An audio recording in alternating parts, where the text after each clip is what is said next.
Hello and welcome to Love from the Other Side.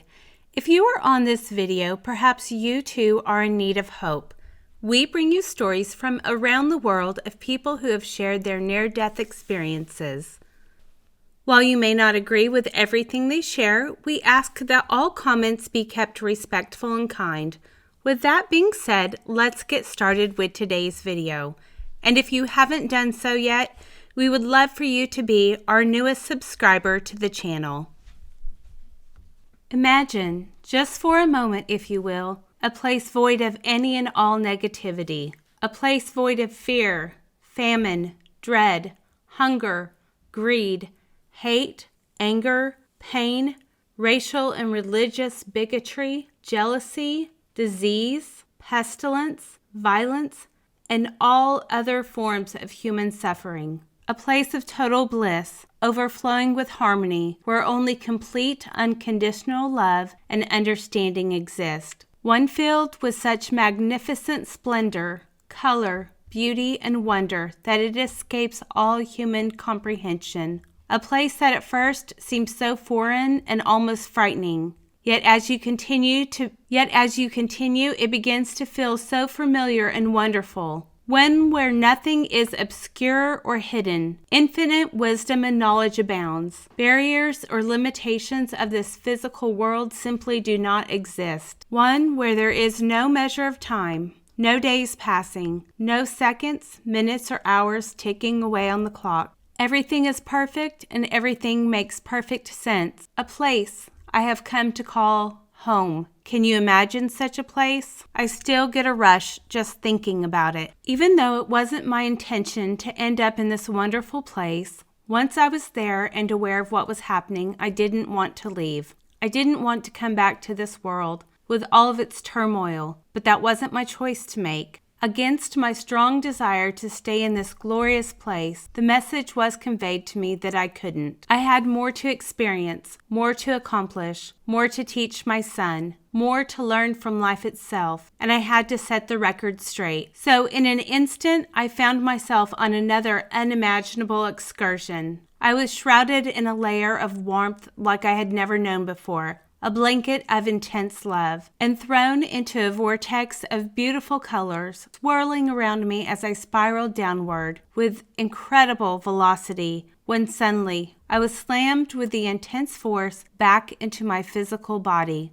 I can still remember the sudden jolt and the excruciating pain that I instantly felt throughout the entire body. I felt the precious blood of this life surging through my head. That first gasp of precious air as I struggled to breathe through the tube that had been inserted in my airway. This was all quite puzzling to me afterwards, though, how I was able to vividly recall my experience and other details before and immediately following the incident. But I have such a tremendous problem storing away new information later. At any rate, my life's mission wasn't fulfilled yet, and I was afforded the opportunity to come back to this world in order to carry out my life's purpose. And as part of the purpose, I have to clear up any and all misconceptions on this situation being an attempted suicide. I readily admit, on the other hand, that in the wake of all the confusion in the aftermath, compounded by the physical and emotional trauma sustained, I did find myself yearning to return to that wonderful place. Even going so far at one point of hoping, wishing, and praying that some sort of tragic incident or illness would come along and take me home. As strong as that desire might have been at times, the healing hands of time and the love of God and my son, the longing to return finally subsided. I felt like a child living in an adult body and having to once again go through the entire process of growing up. I would also like to make clear that there's no way I am claiming to be an authority on what happens when we leave this world. The only true authorities, in my opinion, are those who have crossed over the threshold only not to return to their current life experience. What I will say with such strong conviction, though, is that I had an experience that was and still remains very real to me, an experience that sometimes seems more real than physical life itself.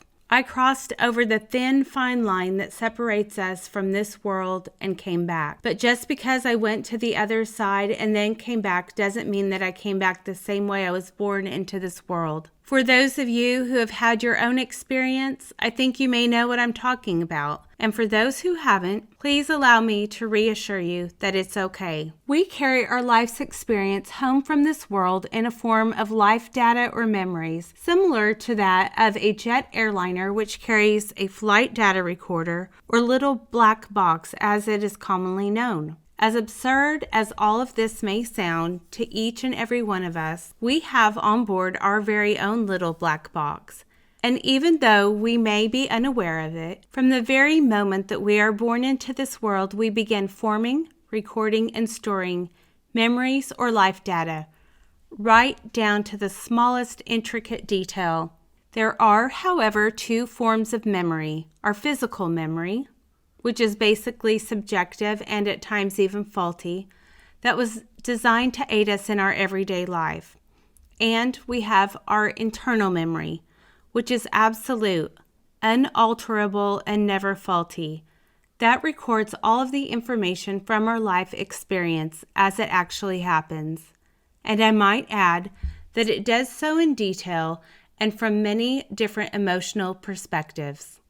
There is a grand design to this world and to this life, and part of the design begins with the act of free will on what is dramatically emphasized as the other side.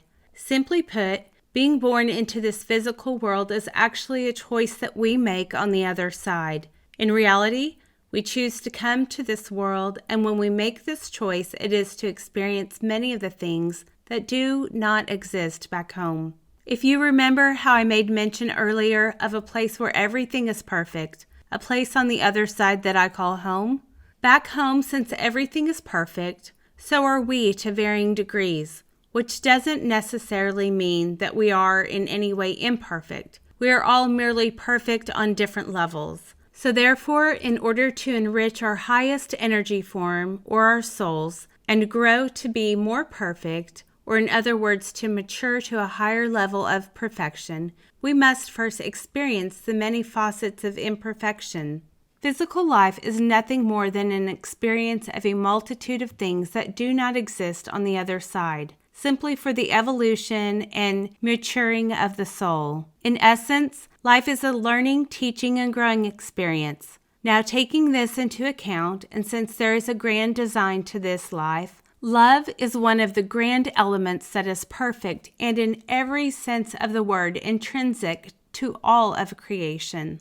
Love is not just a word, nor is it just a feeling or an emotion, nor is it a state of being. Love is a part of our very existence. So when we choose to come into this world, we are girded in the very core of our existence with love, in order to help us in our struggles to endure such an imperfect place. The love of one never fails, and we are all a part of that one love. In a mechanical world built to change, which is part of the design for the evolution of experience, a world consumed with growing hatred and violence, one that may seem void of love, at the conclusion of our experience, our true home awaits. But first we must cross a thin, fine line, one that many, including myself prior to May 12, 1998, fear out of uncertainty. And that thin, fine line we refer to as death is nothing more than another part of the grand design. It was formulated for ending our experience so that we may begin our journey home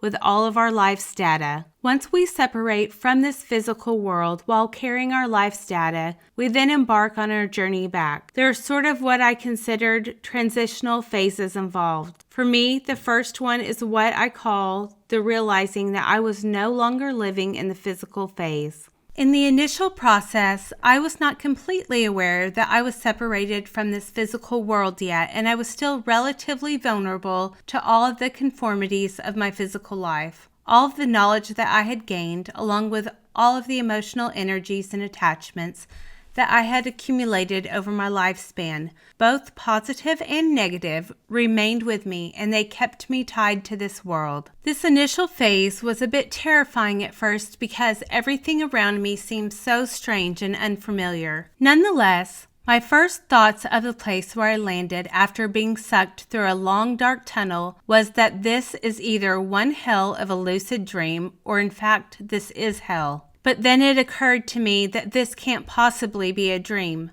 For a brief moment, just before being sucked through the tunnel, I saw what I had always recognized to be me. Even so, as I entered into a lighted area, I could see a number of what appeared to me as mysteriously strange beings roaming about, some laughing and giggling while others were weeping, moaning, groaning, or making strange noises. I somehow gained the impression that most, if not all of these beings were being tormented, either by themselves or by some sort of external force. I also heard the most extraordinarily spellbinding music. It was an unusual melody of some sort, which was being played by an instrument that I have definitely never heard in my present life. While in the midst of what I interpreted as hellish-like surroundings, I suddenly found myself in the company of a number of what I quickly distinguished as higher energy forms. These magnificent forms of energy were very different from the ones I encountered initially. They were so bright and illuminating in contrast to the others, which had more of a drab physical appearance. The others had more of a drab physical appearance with distorted human facial features. I tried to keep my attention focused on these higher energy forms because of the love, power, and warmth that came from them. The others seemed cold and frightening, but knowing that the others were there made it difficult not to occasionally glance in their direction. I noticed that there was one of the higher energies that seemed to stand out above the rest. This particular one felt more powerful. Not only was he larger in size, but also the love and warmth that I felt from this one was on a much grander scale. I have never felt so alive, yet so out of place. All of the radiance combined penetrated me in such a way that I am unable to describe it. It was pure bliss. And as that was happening, I began to feel quite warm and comfortable in their presence. Almost immediately, a deep sense of security came over me, which in turn allowed me to relax and become more receptive to them. They turned away from me and began slowly walking, and somehow I knew that I was supposed to follow. We were surrounded by darkness with only shimmers of what looked like a distant torchlights. But the shimmers of light were no comparison to the glow of these magnificent energies. Their radiance lit the way as they led me down what appeared as a sandy beach with dark, murky waters that would occasionally splash up on the shore. They abruptly stopped and the high energy approached me, then spoke, but not in words. I suddenly realized that I was no longer in my physical body. My senses seemed to all be intact, but there wasn't anything for me to touch. I could smell, but I wasn't breathing. There was no need for air. I could hear, but there were no audible sounds or words being spoken. I perceived myself as having some sort of form or body, but I couldn't feel anything tangible, skin, hair, nor anything else like what we're able to feel in physical form. There was only my truest but not yet purest form of conscious energy, and I was seeing and experiencing all of this through my conscious energy's eye. Realizing all of this really wasn't that frightening because everything was beginning to feel so familiar and wonderful. Even though I was caught up in the moment of realizing that I was no longer in physical form, I was still able to interpret the message that the higher energy was conveying to me. He must have sensed that I was frightened of the others, so the message that I received was that I shouldn't be frightened of them. They did not pose a threat to me. They, like myself, had departed from our physical world or the other side. But because of their ignorance and refusing to forfeit their negative emotional and physical energies and attachments to the world, they were not permitted to continue beyond this point. In other words, by use of their own free will, they refused to break the chains that bound them to this world. And consequently, due to that, they had to remain in this place that some will refer to as hell until they came to terms with whatever it was that was holding them back, and then agreed to let go of it. And then the negative energy itself must be released and expelled. Only the purest, most positive form of energy is allowed to continue. If for any reason an essence refuses to give up something that isn't negative or isn't permitted back home, then they can't pass go and they can't collect $200, as we used to say in Monopoly. Free will is a very important and necessary element that we will always possess no matter which side of the fence we are on. The next phase for me is what I refer to as the reflection and reorientation phase. In this phase, the darkness quickly disappeared, and there before me was the most beautiful ocean of many different colors, swirling about as the tide rushed up on the shore. The sky also seemed to swirl about with many different colors that were beautiful beyond all my imagination. And it was here that I would reveal all of my life's data that I had brought with me. Every aspect of every experience that had occurred from the moment I was born until the moment I departed from the world was made visual before me, and it was done so in a reflective manner. It was all so very clear. I was my own critic, my own evaluator. There were many visions where I felt joy and happiness for having touched someone's life in a positive way, helped a person in need, raised a lowly spirit, turned a frown into a smile, made someone laugh when they felt like crying. But interlaced with the positive were also many moments I was utterly grief-stricken, feeling shame and sorrow for the negative impact I had on other lives. I had caused so much unnecessary pain, conflict, and strife, and as much as I wanted to, there was no changing what was already done. I saw everything in their eyes. I felt their pain, their emotions, and I experienced their experience. I became very critical because of it, holding myself in contempt for having done such horrible things. Part of me wanted to run and hide, but I couldn't. There was no escape. While a higher part felt compelled to continue and learn from it all, I somehow knew that it was for the best. But as the grand finale rolled in front of me, there are no words to describe how I felt near the end when the reflection began to grow dim. And as the image began to grow dim, I saw before me the lifeless body of a man whose existence had concluded with a consciousness filled with anger, resentment, and bitterness because of everything that had transpired just shortly before his departure. And that man in the mirror was a reflection of me. In contrast to the enormous amount of love or positive energy I was caring for my son, his mother, and all of the close people in my life, I was also carrying the negative energy that I had invested in the situation just shortly before my departure. And because I was still vulnerable to the world, both the love and the anger continued to grow. The anger was intense and continued growing towards myself because of the stigma that I personally would be placing on one very special person, my son. It would still all happen as a result of my own actions. Since this was just the second stage, I was still very connected to this physical world through my emotional ties, which were predominantly to my son and his mother. All of this seemed to take place in an instant, but at the same time it seemed like it lasted for hours, even days. Perception of time is so different in a place where there is no measurement of time.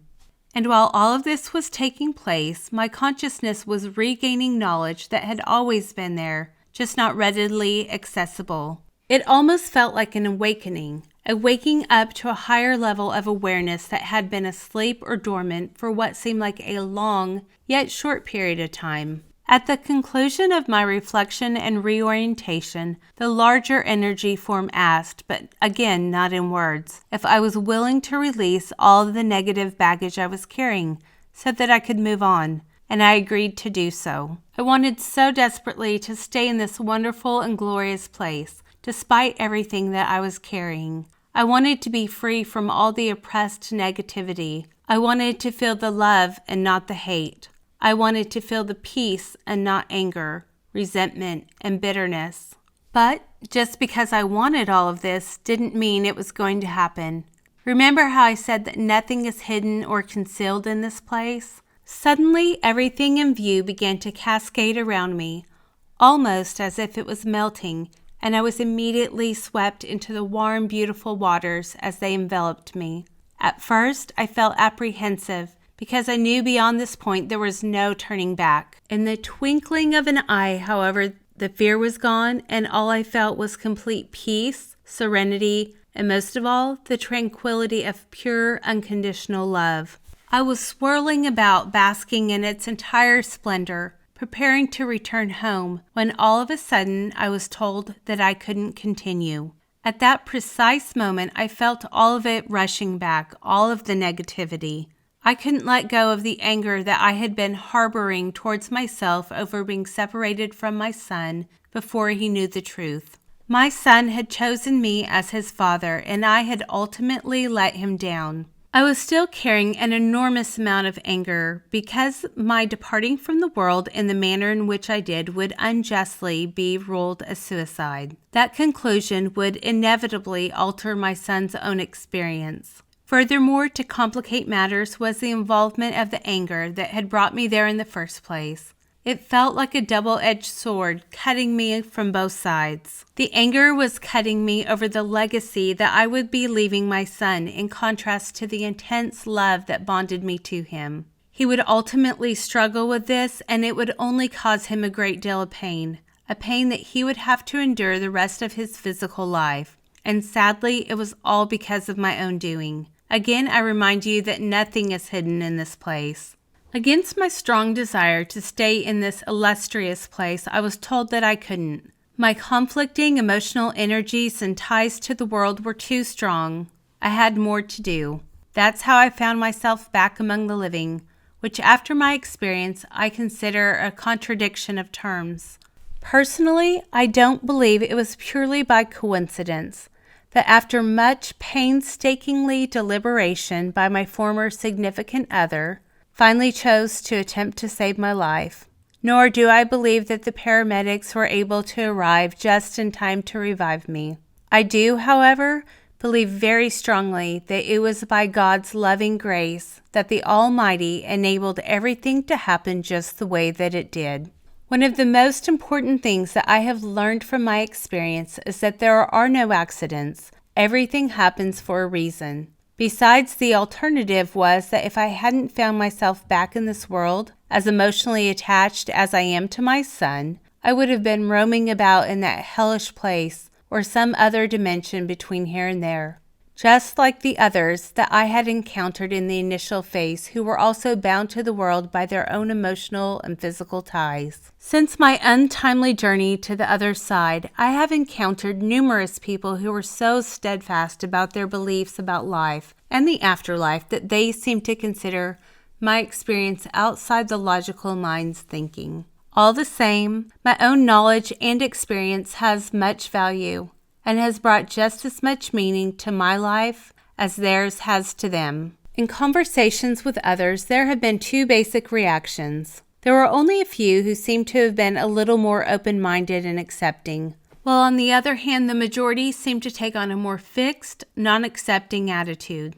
The more judgmental people wanted very little, if anything, to do with me afterwards, but that's okay. To each his own, I say. It's all just a part of their experience, and they are certainly entitled to their views and their beliefs, just like everyone else experiencing life on this big blue marble. As long as no one gets hurt, that is. As controversial as this whole issue has been, I'm quite pleased to say that even if I could, I still don't think I would change a thing. And I'm happy to say that my experience was permanently embedded in my memory and has never faded. It remains as wonderful and vivid today as it was in the moment. And I have learned to rely on it in times of difficulty in such a world of uncertainty.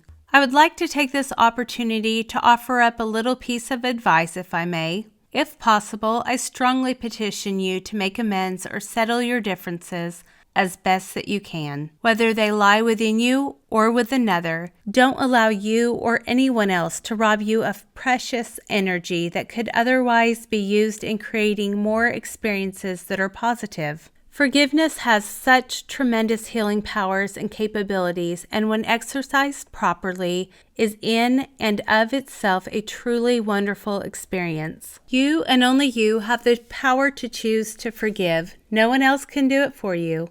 and it only works when you choose it. And so, by affording yourself this unique design of the great divine favor, it will help you alleviate a lot of energy depleting emotional pain, and thus help make your life in the moment more fulfilling. Well, that is our experience for today. There is much more detail if you would like to read this experience for yourself. And there is also a lengthy question and answer session after his experience. I will put a link in the About section of this video.